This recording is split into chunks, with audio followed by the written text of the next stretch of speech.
Hello family, welcome and welcome back to the channel. I hope you are all doing great. In today's video I'm going to share with you how to make orange zest mahamris, step-by-step tutorial for beginners.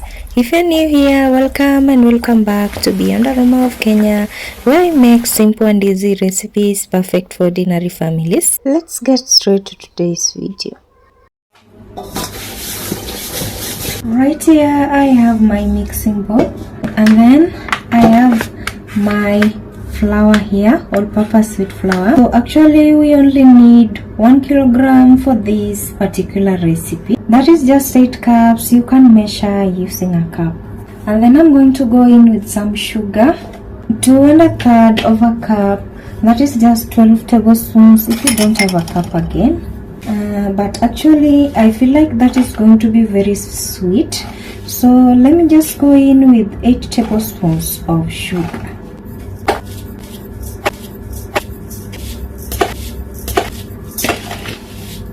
And then I'm going to need 1 1/2 tablespoon of yeast. I have my yeast here. This is instant yeast. And then another thing that I'm going to go in with is some lemon powder. I have 4 sachets here, but I feel like maybe I should just use 1 or 2. Let me use 2. I feel like 2 is a generous amount. And then another thing that I need to add in today is some orange zest. I have an orange here. The cover doesn't look really perfect, but we are going to need it. I already washed it. If you're using the orange, just make sure before you grate it, you thoroughly wash it. I have my grater here. I'll just grate the zest out to the flour. And when you're doing this, make sure you don't go deep to that white thingy. I'm using this coarse part of my grater to grate it in. I don't want to support it on this bowl. I feel like I might create a very big mess. And so here is the zest. Another thing that I'm going to add in is 4 tablespoons of cooking oil, or you can use margarine or butter. For the cooking oil, actually if you use leftover cooking oil, it's the best. Okay, and then I'm going to go in with my spoon, and then I'll mix this all together.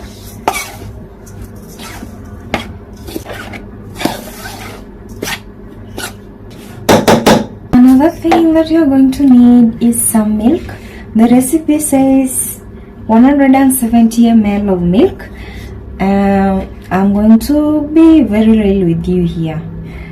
I'm going to be adding this milk bit by bit because you can't know the exact amount that you're going to need, but the recipe requires from 150 to 170 ml of milk, and the milk must be warm as usual.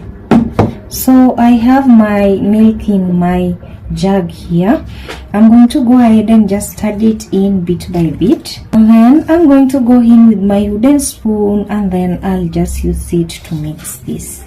And then here again, if you're adding the milk bit by bit, since you can't feel the dough, you won't know like how much milk you've added in if you are eyeballing it, you know.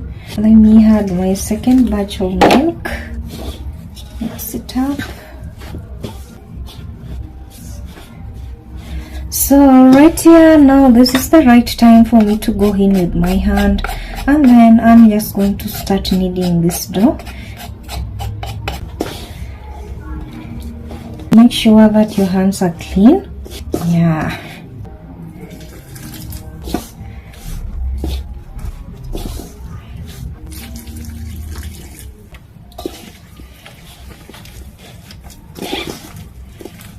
And like I've said in my other videos, this part of the video you can't skip. It's just necessary.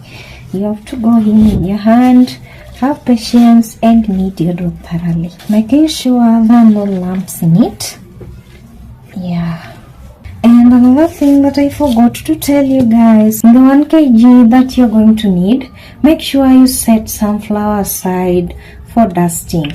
Yeah, make sure you set at least, maybe let me say 5 to 6 tablespoons or 4 of flour for dusting. You're going to need it.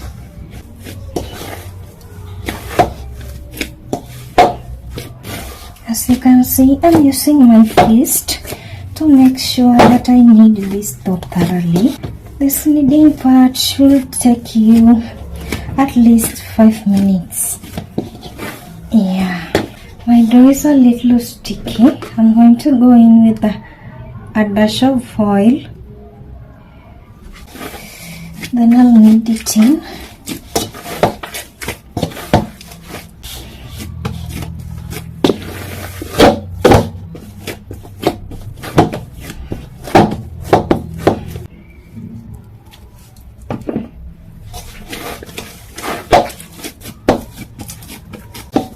Okay, now I feel like my dough is just ready for the next step. Moving on, I'm going to transfer my dough to my working surface / my board. So the first thing I'm going to do is to rub a little bit of oil on my board, just to make sure that my dough doesn't stick on the board. And then I'm going to go ahead and transfer my dough to it. The next thing I'm going to do is to divide this dough into 2 equals.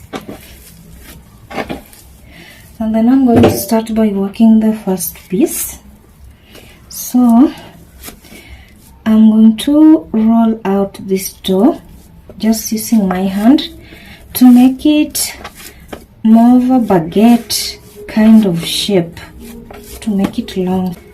You don't need a rolling pin for this. And then I'm going to go ahead and divide this dough into 5 pieces. I'm going to first make 5 marks.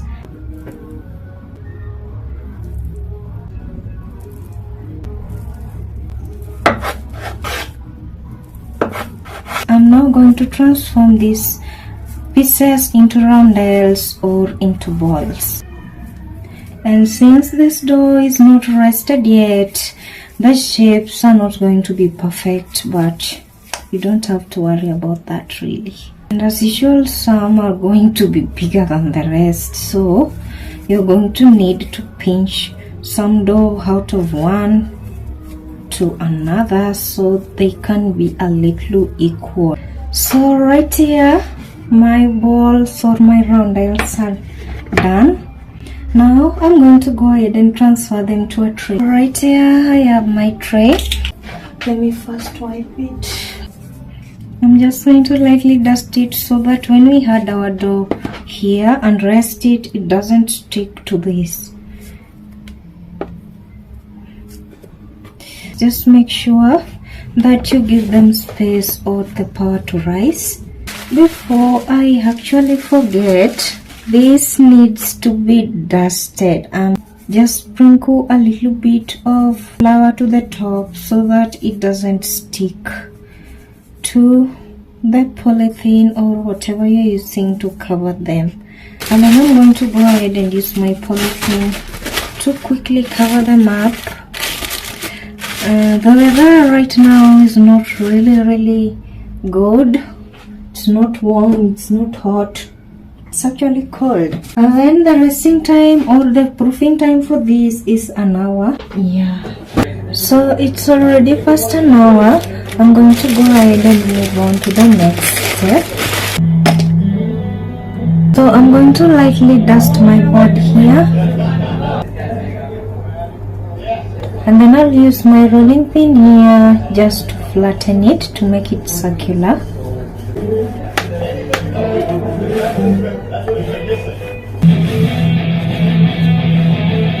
This is the thickness, not so thin and not so thick. I'm going to go ahead and cut this into 4 pieces. As you can see, I tried my best to make them a little bit thicker.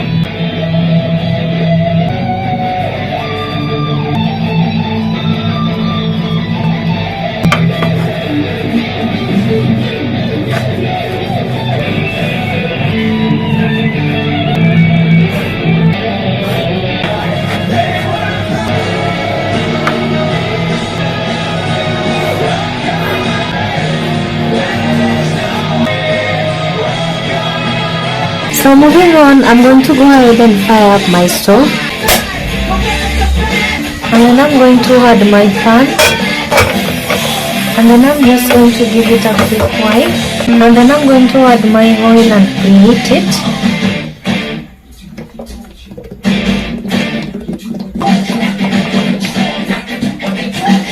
I'm going to use my wooden spoon right here to test it. If it removes tiny bubbles, then the oil is just ready. Not yet. It's ready.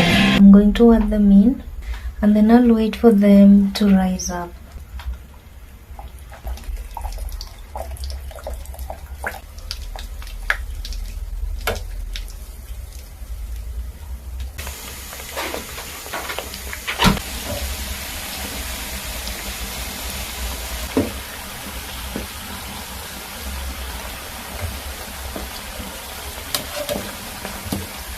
So all you need to do is to wait for one side to be golden brown. You can turn them several times.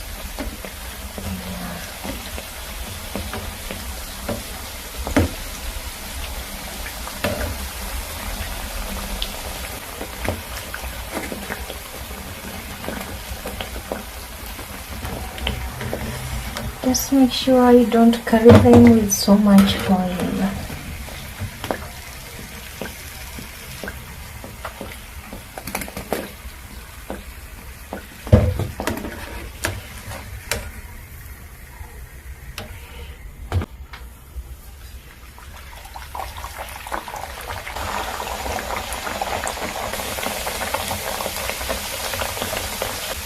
You can add oil to them just like it, so they can get to rise,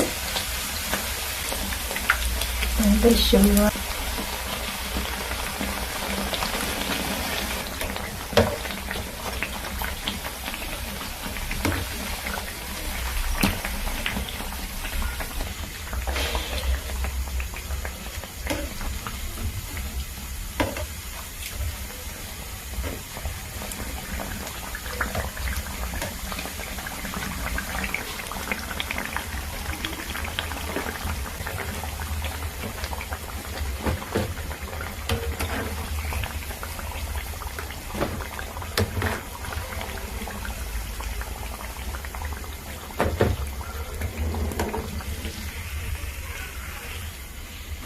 My Mahamris are ready, and I'm not going to lie to you that all of them are going to be puffy like this one here.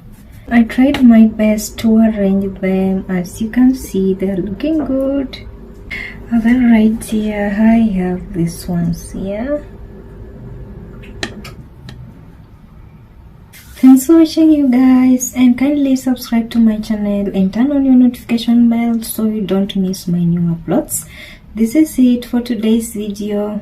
See you in my next video, and make sure you subscribe. Bye.